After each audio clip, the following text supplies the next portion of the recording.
আওয়ামী লীগের শীর্ষ ৭২ নেতার হদিস নেই। আওয়ামী লীগ সরকারের ক্ষমতাচ্যুতির পর থেকে আওয়ামী লীগের ৭২ কেন্দ্রীয় নেতা, সাবেক মন্ত্রী, এমপি ও মেয়রের হদিস পাওয়া যাচ্ছে না। তারা রীতিমতো নিখোঁজ। তবে এদের মধ্যে দলের কয়েকজন নীতি নির্ধারক নেতা নিজেদের নির্বাচনী এলাকার কর্মীদের সঙ্গে গোপনে যোগাযোগ রাখছেন, টেলিফোনে তাদের খোঁজ খবর নিচ্ছেন। কেউ কেউ ফেসবুক সহ সামাজিক যোগাযোগ মাধ্যমে সরব হয়েছেন, কিন্তু তাদের অবস্থান সম্পর্কে স্পষ্ট কোনো ধারণা পাওয়া যাচ্ছে না। নিখোঁজ এসব নেতার বিরুদ্ধে একাধিক মামলা করা হয়েছে। খোঁজ পেলেই পুলিশ তাদের গ্রেফতার করবে, এমনকি তাদের জনরোষের ভয়ও আছে। ক্ষমতায় থাকাকালে সামাজিক যোগাযোগ মাধ্যমে বেশ সক্রিয় ছিলেন আওয়ামী লীগের সাধারণ সম্পাদক ওবায়দুল কাদের।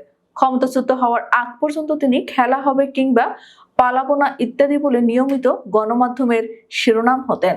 জুলাই আগস্ট গণ অভ্যুত্থানের পর কোথাও তার উপস্থিতি টের পাওয়া যায়নি। আওয়ামী লীগ সরকারের পতনের পর আমেরিকা, ইংল্যান্ড সহ বিভিন্ন দেশে আত্মগোপনে থাকা দলের নেতারা গণমাধ্যমে বলেছেন, সাবেক সড়ক পরিবহন ও সেতু মন্ত্রী দেশেই আছেন। ভারতে আত্মগোপনে থাকা নেতাদের দাবি, ওবায়দুল কাদের গত নভেম্বরে ভারতে গেছেন। বিব্রতকর পরিস্থিতিতে পড়তে পারেন এমন আশঙ্কায় তিনি ভারতে আত্মগোপনে আছেন। সাবেক পররাষ্ট্রমন্ত্রী ডক্টর হাসান মাহমুদও ক্ষমতায় থাকাকালে দলের সাধারণ সম্পাদকের মতো প্রতিদিন গণমাধ্যমের শিরোনাম হতেন। বিরোধী দলের তীব্র সমালোচনা করে আলোচনায় থাকতেন। ক্ষমতাচ্যুতির পর দলের এই যুগ্ম সাধারণ সম্পাদকও আত্মগোপনে চলে যান। তিনি দীর্ঘদিন চুপচাপ থাকার পর একটি গণমাধ্যমে নিজের অবস্থান জানান দিলেও কোথায় আছেন তা স্পষ্ট করেননি। অনেকেই বলছেন তিনি আছেন বেলজিয়ামে। আওয়ামী লীগ শাসনামলের শেষের দিকে ওবায়দুল কাদের ও হাসান মাহমুদের মতো গণমাধ্যমে সরব ছিলেন সাবেক তথ্য ও সম্প্রচার প্রতিমন্ত্রী অধ্যাপক মোহাম্মদ আলী আরাফাত। অভ্যুত্থানের পর আলোচিত দুই নেতার মতো তিনিও লাপাত্তা। এই তিন নেতার কারোর সঙ্গে কর্মীদের যোগাযোগ নেই। তবে কয়েকদিন ধরে ফেসবুকে সরব হয়েছেন মোহাম্মদ আলী আরাফাত। তবে তিনি কোথায় আছেন সেটি কেউ জানেন না। এছাড়া আরো কমপক্ষে ২৪ জন সাবেক মন্ত্রী ও প্রতিমন্ত্রীর খোঁজ নেই।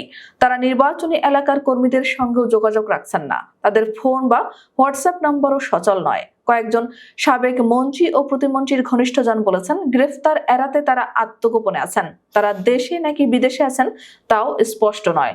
লাপাত্তা হয়ে থাকা সাবেক মন্ত্রী ও প্রতিমন্ত্রীদের মধ্যে রয়েছেন সাবেক মুক্তিযুদ্ধ বিষয়ক আ.ক.ম মোজাম্মেল হক, সাবেক ধর্মমন্ত্রী ফরিদুল হক খান দুলাল, সাবেক স্বাস্থ্য ও পরিবার কল্যাণ মন্ত্রী ডাক্তার সামন্তলাল সেন, সাবেক পানি সম্পদ প্রতিমন্ত্রী কর্নেল অবসরপ্রাপ্ত জাহিদ ফারুক শামীম, সাবেক পার্বত্য চট্টগ্রাম বিষয়ক প্রতিমন্ত্রী কুজেন্দ্রলাল ত্রিপুরা, সাবেক দুর্যোগ ব্যবস্থাপনা ও ত্রাণ মন্ত্রণালয় প্রতিমন্ত্রী মহিবুর রহমান, সাবেক বাণিজ্য প্রতিমন্ত্রী আহসানুল ইসলাম টিটু, সাবেক পরিকল্পনা প্রতিমন্ত্রী শহীদুজ্জামান সরকার, সাবেক পল্লী উন্নয়ন ও সমবায় প্রতিমন্ত্রী আব্দুল ওয়াদুদ দ্বারা অনেকেই।